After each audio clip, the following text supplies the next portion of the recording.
안녕하세요. 5월 29일 수요일 굿모닝 뉴송을 시작하겠습니다. 27절 말씀을 읽겠습니다. 말하기를 왕의 말씀이 이놈을 옥에 가두고 내가 평안히 돌아올 때까지 고생의 떡과 고생의 물을 먹이라 하였다 하라. 오늘 원포인트 말씀은요. 고생하더라도 말씀의 삶을 살 것인가 입니다. 고생을 하더라도 말씀의 삶을 살 것인가. 우리가 종종 이런 말을 합니다. 예수 믿어도 축복받는 것은 아니다라는 그러한 말을 우리가 종종 하죠. 우리가 예수 믿고 교회 나와도 고생하고 고단한 삶, 이것은 우리의 현실에서 계속 지속되는 것 같습니다. 세상의 종교는요, 자기네 신을 꼭 믿어야 축복이 있고 행복하고 고생길이 없다라고 거짓말을 합니다. 그래서 고생 안 하려고, 그리고 행복하려고 이 물을 떠놓는 또는 엎드려 절하는 그것이 바로 세상의 종교입니다. 그러나 우리가 믿는 우리 하나님, 여호와 하나님, 우리 기독교는요, 하나님을 믿는다고 해서 항상 꽃길만을 걷는 것은 아닌 것 같아요. 그렇지는 않습니다. 한 선교사님이 있었는데 아프리카에 선교 헌신해서 갔습니다.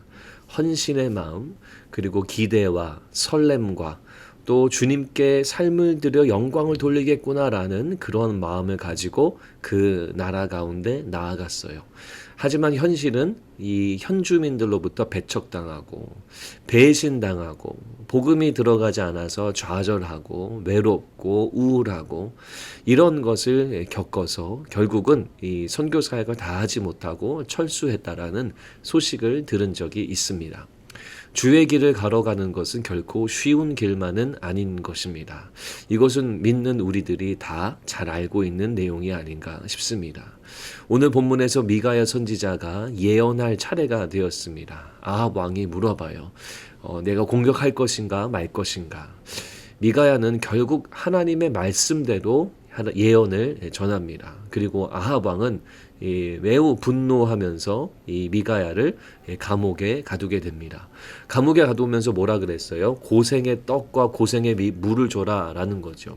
고생의 떡, 고생의 물은요. 아마 떡과 물을 조금 적게 주어라, 아니면 상한 것이나 쓴 물을 주어라, 이런 뜻인 것 같습니다. 이 고생이란 단어는 괴롭힘을 당하다, 학대당하다, 또 압박을 당하다, 이런 뜻을 가지고 있거든요. 아무튼 미가야는 감옥에 갇히게 되면서 고생길이 훤한 그러한 삶이 기다리고 있는 것을 알게 되었습니다. 미가야는 사실 잘 알고 있었어요. 감옥에 갇히게 될 거라는 것을 알고 있었습니다. 고생의 떡과 고생의 물을 먹게 될 것도 알고 있었을 것입니다. 하지만 여러분, 미가야는요, 하나님의 말씀만이 자기에게 있어서 가장 큰 권위이기 때문에, 그리고 말씀만이 내가 따라야 할 가장 중요한 것이라고 생각했기 때문에 고생의 떡, 고생의 물이 기다리고 있어도 그것을 주저하지 않고 하나님의 말씀을 예언했습니다. 이것이 바로 믿는 자의 삶이다라는 겁니다.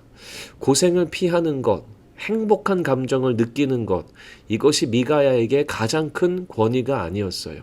미가야는 오직 하나님의 말씀만이 그 삶의 가장 중요한 권위였다라는 겁니다. 고생하더라도 말씀대로 살 것인가?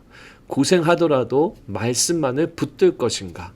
미가야가 그렇게 결단한 것처럼 믿는 우리들에게도 동일하게 요구되어지는 것입니다. 여러분들의 삶 속에 하나님의 말씀하심이 있습니까? 그리고 그 말씀대로 살기로 결정했을 때 나에게 찾아오는 고생길이 훤한 것이 보여집니까? 혹시 그렇다 하더라도 오늘 말씀 보시면서 하나님 말씀대로 결정하시고 결단하시는 은혜가 있기를 바랍니다. 말씀대로 살아갈 때 우리가 정말로 하나님의 은혜를 누리게 됩니다. 하나님의 도우심을 경험하게 됩니다. 고생과 환난은 잠깐이지만 하나님이 주시는 영광은 영원할 줄로 믿습니다. 주님이 허락해 주실 영원을 사모하시면서 미가야처럼 고생하더라도 말씀의 삶을 살아가는, 그리고 이것을 결단하는 저와 여러분들이 되셨으면 좋겠습니다. 말씀만을 붙들고 살아갈 때 하나님이 기뻐하시고 영광을 돌리실 줄로 믿습니다. 다 같이 기도하겠습니다. 하나님, 미가야처럼 하나님의 말씀만을 붙들고 비록 내가 고생길이 보인다 하더라도 말씀 붙들고 살아가는 하나님 거룩한 백성 되도록 인도해 주시옵소서.